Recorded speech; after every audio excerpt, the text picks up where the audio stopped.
Assalamu alaikum, may peace be upon you, brothers and sisters. Have you ever heard the name Linda Sarsour? If you don't know who this woman is, you should. Sarsour is a Palestinian-American activist and the executive director of the Arab American Association of New York. Sarsour is one of the women who organized the Women's March on Washington back in January. She's being championed as a beacon of light for women's rights and a new leader of the modern feminist movement. Sarsour has been endorsed by the likes of Amnesty International, the Southern Poverty Law Center, Black Lives Matter, Senator Bernie Sanders, Representative Keith Ellison, Van Jones, Sally Cohn, Susan Sarandon, Mark Ruffalo, Sean King, and Russell Simmons. But who is Linda Sarsour really? Some interesting facts and statements from and about her can be unearthed with some digging. As soon as Sarsour realized that she was going to be put forth as a leader of the modern feminist movement, she began deleting tweets that she had previously posted to Twitter. Here's a tweet that she sent out in 2011. Sarsour has lashed out at other prominent women who are in favor of reforming some of the tenets of Islam. Ms. Sarsour is hostile to me, not because she knows me, but because she's a fake feminist. Ms. Sarsour is not interested in universal human rights.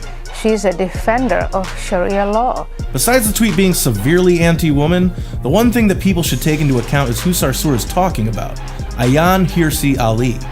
Ali is the founder of the AHA Foundation. The foundation focuses on women's rights, and Ali actively campaigns against the very thing Sarsour said she wanted to do to Ali: female genital mutilation. Sarsour may be a media-professed champion of women's rights, but she also vehemently believes in the one system of law that gives women almost no rights: Sharia law. We come to the U.S., 22 states with anti-Sharia bills trying to ban us from practicing our faith. Sarsour has publicly supported Sharia law, which includes beliefs such as a man is entitled up to 4 wives, but a woman may only have 1 husband. Sexual submission is traditionally regarded as unconditional consent for the remainder of the marriage. There is no specific minimum age for marriage, but most agree a woman must have reached puberty. A woman becomes subservient to her husband and needs his permission to leave the house, take up employment, or to engage in fasting or forms of worship other than what is obligatory.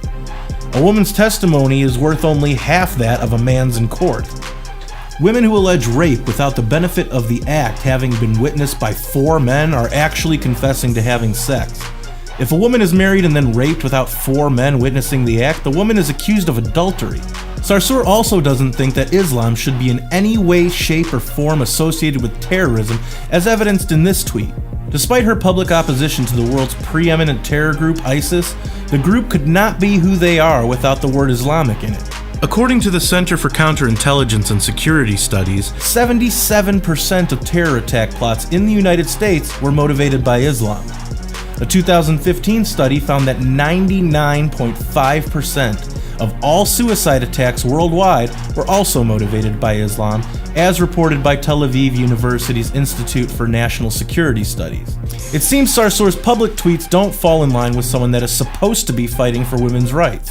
One of the most alarming things that we found about Sarsour is that she will be speaking in April at an event in Chicago. The event is being hosted by an organization called Jewish Voice for Peace. The following is per Jewish Voice for Peace's mission statement. JVP seeks an end to the Israeli occupation of the West Bank, Gaza Strip, and East Jerusalem. It seems as though this particular Jewish group is actually against the state of Israel. That sounds like tolerance, but not nearly as tolerant as the other woman who will be speaking at the event with Sarsour. The woman in question is Ramzia Odeh. Odeh not only is calling internationally for women to strike on March 8th, but she also has direct ties to terrorism, namely that she herself is in fact a convicted terrorist. Odeh was convicted in 1970 of taking part in 2 bombings the year before. She was convicted for her role in a bombing of the British consulate, and was also convicted of taking part in a bombing in Israel that killed 2 students and injured 9 others. It seems Sarsour is supporting a way of life that directly contradicts her being hailed as the feminist hero liberals have and will continue to make her out to be.